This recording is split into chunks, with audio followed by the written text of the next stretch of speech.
Li bajarê Amêdê dibistanek taybet divekirina serdema nû a perwerdeya sala 2025 a zarokan de bi robota bê mirovî çalakiyek kir. Benim adım artık Okyanus. Bundan sonra her gün beraber olacağız.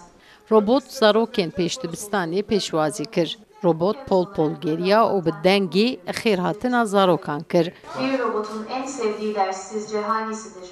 Dibistan bi vê çalakiya armanjkiriyê ku bila zarok teknolojiya dawiyê nas bike û hewasa wan ji bo naskirina teknolojiya zanistiyê hebe.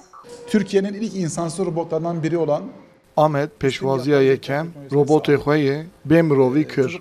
Şoreşek di perwerdehiyê de li Amêdê pêk de. Em bi robota bê mirovî armanc dikin ku li dibistana me de hevberkirina nûjen û teknolojiyê di perwerdehiyê de ezmûnek bêhempa pêşkêşî xwendekarên xwe bikin. Robota me de di cûrbecûr mîhengan de were bikaranî. Ji afrandina jingehên ferbûna interaktif di polan de bigire heya piştgiriya çalakiyên zanîst, teknolojî, endezyar û matematik û heta rêberiya wan di warên afirînerên wekî huner û muzîkê de.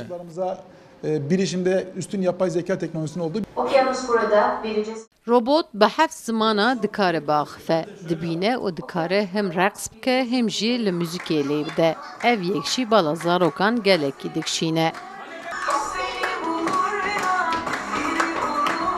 1+1 = 2 eder.